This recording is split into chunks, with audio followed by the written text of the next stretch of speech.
திருடனாய் பார்த்து திருந்தாவிட்டால் திருட்டை ஒழிக்க முடியாதுன்னு ஒரு பாட்டு கேள்விப்பட்டிருக்கீங்களா? அதுபோலவும் காங்கிரஸ் தலைவர் ராகுல் காந்தி சொல்லும் அம்பானி அதானி, அதானி அம்பானி, அந்த பாட்டிற்கு ஏற்றாற் போலவும் ஒரு சுவாரஸ்யமான ஒரு நிகழ்வு நடந்திருக்கிறது. இதில் என்ன வித்தியாசம் அப்படின்னா, ஆக்ஷன் எடுத்துருக்காங்க, கொஞ்சம் டிலேடாக எடுத்திருக்காங்க.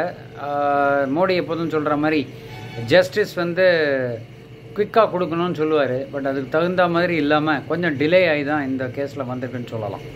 நான் பேசுகிற டாபிக் உங்களுக்கு தெரிஞ்சிருக்கோம். அனில் அம்பானி கேபிட்டல் மார்க்கெட்ஸிலிருந்து செபியால் 5 வருடத்திற்கு நீக்கப்பட்டிருக்கிறார். இது தி அதர் அம்பானி, எல்லாரும் எதிர்பார்க்குற அம்பானி கரெக்டாக போயிட்டுருக்கிறாருங்கிற மாதிரி தான் ஒரு இப்போ நிகழ்வுகள் நடந்து கொண்டிருக்கின்றன. அவர் இன்னும் ஏஜிஎம்லலாம் கலக்கிட்டு வேறு லெவலுக்கு போயிட்டுருக்காரு. பட் தம்பி அண்ணா அப்படி இருக்கும் பொழுது தம்பி சொதப்பிட்டு பலவிதமான சிக்கல்களில் மாட்டியிருக்காருங்கிறது தான் நிதர்சனமான உண்மை. நான் பிரகாஷ் பேசுகிறேன், மோட்டிவேஷன் நியூஸ் சேனல்.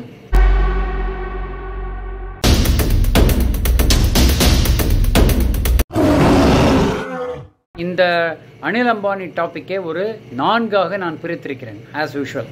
ஃபர்ஸ்ட் விஷயம் என்ன அப்படின்னு பார்த்தீங்கன்னா, அனில் அம்பானி குரூப்பில் என்ன நடந்திருக்கிறது. இரண்டாவது, போர்ட் ஆஃப் டைரக்டர்ஸ் உடைய நிலைப்பாடு என்ன அப்படிங்கிறத பற்றி இரண்டாவது டாபிக். மூன்றாவது, பேங்க்ஸ் உடைய நிலைப்பாடு என்ன. நான்காவது, இந்த முழு எபிசோடிலிருந்து நாம் கற்றுக்கொள்ளும் பாடங்கள் என்ன அப்படிங்கிறத பற்றி கடைசியாக பார்த்து விடலாம். நான் எப்போதும் சொல்கிற அந்த ஃப்ளோ படி நீங்கள் வந்தீங்கன்னா கரெக்டாக உங்களுக்கு புரிதல் இருக்கும். இதுலேருந்து உங்களுக்கு மாரல் ஆஃப் த ஸ்டோரின்ற மாதிரி கரெக்டாக ஒரு புரிதல் கிடைத்தும் விடும் அப்படிங்கிறதுல நம்பிட்டு நான் இந்த வீடியோக்குள்ளே போகிறேன். முதல் டாப்பிக்கான என்னதான் நடந்திருக்கு அனில் அம்பானி குரூப் அப்படின்னு பார்க்கும்போது, அனில் அம்பானி குரூப்பில் அடாக்னு சொல்லுவாங்க. அவங்க குரூப்பில் அனில் அம்பானி தான் மேனேஜிங் டைரக்டர். ஸோ இதுக்கு கீழே வர்றது Reliance home, Reliance infrastructure, Reliance power. இது 3 கம்பெனிஸும் மேஜராக வருது. இப்போது இந்த ஸ்கேம் நடந்திருப்பதாக செபியின் அலகேஷன் எப்படி சொல்லுது அப்படின்னு பார்த்தீங்கன்னா, ஆடிட் ஒன்று நடந்திருக்கு. ஆடிட் கம்ப்ளையன்ஸ் இந்த கம்பெனிகளால் செய்யப்படவில்லை அப்படிங்கிறது தான் மெயினான பாயிண்ட். ஸோ ஆடிட் கம்ப்ளையன்ஸ் யார் பண்ணியிருக்காங்க அப்படின்னா, PwC, கிராண்ட் தாண்டன் அப்படின்ற 2 ஆடிட் கம்பெனிஸ் பண்ணியிருக்காங்க. அவங்களுடைய ஃபைண்டிங்ஸ் என்ன சொல்லுது அப்படின்னு பார்த்தீங்கன்னா, ரிலையன்ஸில் நான் சொன்ன அந்த 3 கம்பெனியில் ரிலையன்ஸ் ஹோம் அப்படிங்கிற அந்த என்டிட்டி மூலமாக அவங்க கிட்டத்தட்ட 12,500 கோடி 12,500 crores அவங்க லோன்ஸ் மாதிரி வாங்கியிருக்காங்க.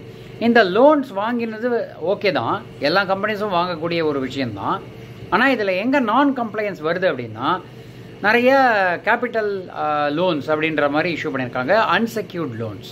ஸோ கேபிட்டல் அசட்ஸு அந்த மாதிரி சில ஒர்க்கிங் கேபிட்டல் லோன்ஸ் அப்படின்ற மாதிரி விஷயங்கள் வரும்பொழுது அது அன்செக்யூர்ட் லோன்ஸாக கொடுத்திருக்கிறார்கள்.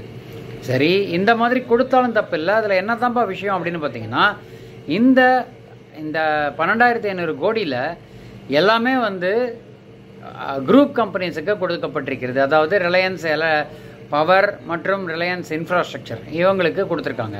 இதில் யூஸ் பண்ணின பெனிஃபிஷியரிஸ் யாருன்னு பார்த்தீங்கன்னா 27 மெம்பர்ஸ் அனில் அம்பானியை தவிர. ஸோ மொத்தம் 28 பேர். 28 பேருக்குள்ளேயும் இந்த அமௌண்ட்ஸை ஷேர் பண்ணியதாக ஒரு லேமன் பெர்ஸ்பெக்டிவில் சொல்கிறேனே. ஸோ இந்த இது தனக்குள்ளேயே ப்ரமோட்டர்ஸ் மூலமாக மிஸ்யூஸ் செய்யப்பட்டிருக்கிறதுன்ற மாதிரி ஒரு ஆடிட் நான் கம்ப்ளையன்ஸ் ரிப்போர்ட் வந்திருக்கு. இதை பேஸ் பண்ணி செபி இமீடியட்டாக ஆக்ஷன் எடுத்து, அனில் அம்பானி தான் குரூப்புடைய சேர்மன், அதனால் அவரை 5 வருடங்களுக்கு கேபிட்டல் மார்க்கெட்ஸ்லேருந்து பேன் பண்ணிக்கிறோம்.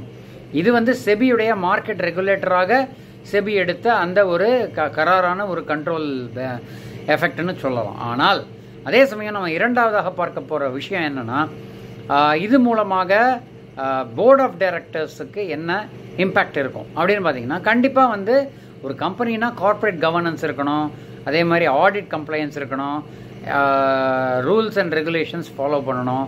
இதெல்லாம் பேசிக்ஸ் ஆஃப் எனி கார்ப்பரேட் கம்பெனின்னு சொல்லலாம். இதையெல்லாம் காற்றுல ஊதிட்டு பழைய ஹிந்தியில் சொல்லுவாங்க இல்லையா, புராண ஜமானாம்பாங்க, பழையபடி பழைய கதை மாதிரி ஏதோ வருதுப்பா அடித்து தள்ளிடலாம் அப்படின்ற மாதிரி பார்த்தா கண்டிப்பாக இந்த காலத்தில் வேலைக்கு ஆகாது அப்படிங்கிறது தான் நிதர்சனமான உண்மை. பழைய டெக்னிக்ஸ் எல்லாம் இப்போ எல்லா ஃபீல்ட்லையும் பார்த்தீங்கன்னா புது டெக்னிக்ஸ் எல்லாம் பண்ணும்போது கண்டிப்பாக இந்த கம்ப்ளைன்ஸ் இதெல்லாம் பேசிக்ஸை ஃபாலோ பண்ணாமல் இருக்கும்போது அதோடைய இம்பேக்ட் போர்ட் ஆஃப் டைரக்டர்ஸ் மேலே தான் இமீடியட்டாக சேருங்கிறதுல எந்த சந்தேகமும் இல்லை அப்படிங்கிறது தான் எல்லாருக்கும் தெரிந்த உண்மை. ஸோ அதுபடி பார்த்தா போர்ட் ஆஃப் டைரக்டர்ஸ் வந்து நான் கம்ப்ளைண்ட்டாக இருந்ததுக்காக அவர்கள் மேல் ஆக்ஷன் எடுக்கக்கூடிய ஒரு விஷயம் நடக்க பாசிபிலிட்டி இருக்கிறது. எவ்ரி பாசிபிலிட்டி அண்ட் லாஜிக்கும் இருக்குது. சரி, அடுத்த கேள்வி, இவங்க மேலே ஆக்ஷன் எடுக்க போகிறான்னு சொல்கிறீங்க, அந்த சொல்கிறியப்பா, இதில் வந்து யார் வந்து ஆக்ஷன் எடுப்பா அப்படின்னா வேறு யாருங்க? கடன் கொடுத்தவன் தான் வந்து ஆக்ஷன் எடுக்கணும். யார் கடன் கொடுத்தவன்? பேங்க் யார்? Bank of Baroda. Bank of Baroda தான் இவங்களுக்கு வந்து 12,500 கோடிக்கு கொடுத்துருக்காங்க. அதில் வந்து பார்த்திங்கன்னா ஒரு ரிலீஃப் என்னென்னா கிட்டத்தட்ட 4,000 கோடி வரைக்கும் இவங்க கட்டிட்டாங்க. ஆனால் 8,800 கோடி கிட்டத்தட்ட பார்த்திங்கன்னா வந்து கட்டாமல் இருக்கிறது. ஸோ இது வந்து லெண்டிங், அதாவது 2 விஷயம். இந்த ரிலையன்ஸ் ஹோம் வந்து அன்செக்யூர்ட் லோன்ஸ் மூலமாக ஃப்ரீயாக வந்து வித்தவுட் எனி ரூல்ஸ் கைட்லைன்ஸ் அவங்க வந்து இந்த அமௌண்ட்டை வந்து சைஃபன் பண்ணியிருக்காங்க அப்படின்ற மாதிரி ஒரு அலிகேஷன் வருது. ஸோ டெஃபினட்டாக பேங்க் தான் வந்து இந்த போர்ட் ஆஃப் டைரக்டர்ஸ் மேலே ஆக்ஷன் எடுக்க வேண்டும். அடுத்த கேள்வி தோணும், என்னப்பா பேங்க் வந்து கொடுத்துட்டாங்கன்ற பேங்க்கில் செக்ஸ் இல்லையானா கண்டிப்பாக அதுவும் ஒரு விஷயம். பேங்க் வந்து எப்போவுமே லோன் டிஸ்பஸ் பண்ணும்பொழுது பல விதமான, இப்போ ஒன்றும் இல்லை, நம்ம போய் பேங்க்கில் வந்து இது பண்ணணும்னா கேஒய்சி கொடுங்க, ஆதார் கொடுங்க, பேன் கார்டு கொடுங்கன்னு பல விதமான ஒரு ப்ரொசீஜரல் இரிட்டேஷன் கொடுப்பாங்க இல்லையா. நிறைய பேர் சொல்லுவாங்க, என்னப்பா அது ஒரு லோன் கொடுக்குறதுக்கு இவ்வளோ ப்ரொசீஜரா? இந்த ப்ரொசீஜர் நம்மக்கிட்ட காட்டுற பேங்க்கு ஏன் வந்து கார்ப்பரேட் என்டிட்டிஸுக்கு காட்டவில்லை அப்படின்ற ஒரு கேள்வி வருகிறது. ஸோ இப்பொழுது தான் இந்த சுவாரஸ்யமான ஒரு இது காங்கிரஸுக்கு வந்து ஒரு அல்வா சாப்பிட்ற மாதிரின்னு சொல்லுவாங்க இல்லையா. ராகுல் காந்தி சொல்லுவார், நான் அப்போவே சொன்னேன்யா, அம்பானி அதானி அம்பானி பிரச்சனை வந்துருச்சா அப்படின்ற மாதிரி வரும். அந்த ஒரு கேள்வி இங்கே எல்லாருமே கேட்கும் ஒரு காரணம் இருக்கிறது. ஸோ இதுதான் மேட்ரு. ஸோ இதுக்கு தகுந்தாற் போல் பேங்க்ஸ் வந்து ரெகுலேஷனை இன்னும் கட்டுப்படுத்த வேண்டும். இன்னொரு இதில் வந்து சொன்ன ஒரு நையாண்டித்தனமாக சொல்லணுன்னா, இன்னமுமாப்பா பேங்க்ஸுக்கு புத்தி வரல. ஆல்ரெடி ஆட்டையை போட்டவனுங்க இருக்கானுங்க. யார்? Future group. அதை தவிர கிங்ஃபிஷரு, யூபி குரூப்பு, சொல்லிக்கிட்டே போகலாம். எல்லாம் ப்ரொமோட்டர் பேஸ்டு கம்பெனி. எல்லாம் அப்படியே லோனை வாங்கிட்டு அப்படியே ஜகா வாங்கிட்டு எய்தர் அவங்க ஜெயிலுக்கு போனாங்க, இல்லைனா வந்து நாட்டை விட்டு போயிட்டாங்க. இதுதான் கதை. ஸோ இப்போது அடாகுக்கு என்ன இருக்கிறது, அனில் அம்பானியின் ஃப்யூச்சர் எப்படி இருக்க போகிறது அப்படிங்கிறது ஒரு பெரிய கேள்விக்குறியாக இருக்கிறது. ஸோ இதுதான் வந்து நாம் சொல்ல வர 3வது பாயிண்ட். இதையெல்லாம் தாண்டி நான் சொன்ன அந்த 4வது மிக முக்கியமான புரிதல் இந்த டோட்டல் எபிசோட்லேருந்து நமக்கு தெரிவது என்ன அப்படின்னு பார்த்தீங்கன்னா, கண்டிப்பாக கார்ப்பரேட் கவர்னன்ஸ் அப்படிங்கிற ஒரு விஷயம் முக்கியத்துவம் கொடுக்க வேண்டும். கண்டிப்பாக வந்து ஆடிட் கம்ப்ளையன்ஸும் first step is audit compliance. என்ன தான் நீங்கள் எவ்வளவு தான் அவசரத்தில் இருந்தால் என்ன தான் பண்ணாலும் இதுக்கு டீம் போட்டு ஒரு குரூப்பாக கமிட்டி அமைச்சு இதுக்கு கண்டிப்பாக இன்டர்னல் ஆர்கனைசேஷன்லேயே வந்து இதுக்கு ஆக்ஷன் எடுத்து அதற்கு தகுந்தாற்போல் இன்ட்ரா கம்யூனிகேஷன்லாம் பண்ணி கம்ப்ளையன்ஸஸை கரெக்டாக செய்வது மிக முக்கியமான விஷயம், பேசிக்ஸும் கூட. இது ஒரு விஷயம். 2வது, நம்ம இதில் கார்ப்பரேட் கவர்னன்ஸ் சொல்லும்பொழுது அடுத்தது நமக்கு ஞாபகம் வருது, ஆடிட்னு வருது. ஆடிட்னு சொல்லும்பொழுது corporate governance will be a very very important topic. Corporate governance வந்து நமக்கு கண்டிப்பாக கம்பெனியில் எல்லா விதமான ரூல்ஸ் அண்ட் ரெகுலேஷன்ஸ், எஸ்ஓபிஸ்ன்னு சொல்லுவாங்க இல்லையா, அது மாதிரி விஷயங்கள் நடக்கின்றனவா அப்படிங்கிறத அப்பப்போ ரெவ்யூ பண்ணி குவார்ட்டர் பேஸ்டாவோ இல்லை மந்த்லி பேசிஸ்லேயோ ரெவ்யூ பண்ணி அதை இயர்லி வரைக்கும் எடுத்துக்கிட்டு போனால் கண்டிப்பாக வந்து சிக்கல்களும் பிரச்சனைகளும் வந்து மிக சாதுர்க்கியமாகவும் சுலபமாகவும் நம்ம வந்து கையாளலாம்ங்கிறத விட பிரச்சனைகளை வராமல் பார்த்துக்கலாம். அந்த மாதிரி ஒரு அப்டேட்ஸ் எத்தனையோ சாஃப்ட்வேர் இருக்குது, எவ்வளவோ விஷயங்கள் இருக்குது. இது இன்டர்நெட்டு பயங்கர அட்வான்ஸ்டாக இருக்குது. ஏஐ லெவலில் வாழ்ந்துக்கிட்டு இருக்கோம். எப்படி பண்ணாமல் இருக்க முடியும்? கண்டிப்பாக பண்ணலாம். ஸ்டெப்ஸ் எடுக்கணும், மனம் இருக்க வேண்டும். மனம் இருந்தால் மார்க்கம் உண்டுங்கிற மாதிரி அதை சொல்லி நான் இந்த வீடியோவை முடிச்சுக்க நினைக்கிறேன்.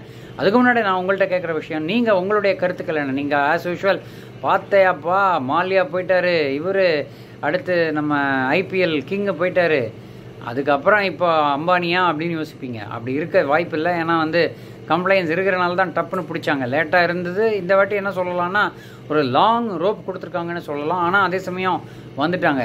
செபியே வந்து இதை கரெக்டாக கழுத்தை பிடிச்ச மாதிரி கரெக்டாக கேட்டிருக்கானுங்கன்னு தான் சொல்லலாம். எப்படி நடக்கப் போகிறது என்பதை பொறுத்திருந்து பார்க்க வேண்டும். என்னுடைய இந்த பதிவிற்கு உங்களுடைய கமெண்ட்ஸ் வரவேற்கப்படுகின்றன. சுவாரஸ்யமான தகவலுடன் மீண்டும் இணைவோம். நன்றி, வணக்கம்.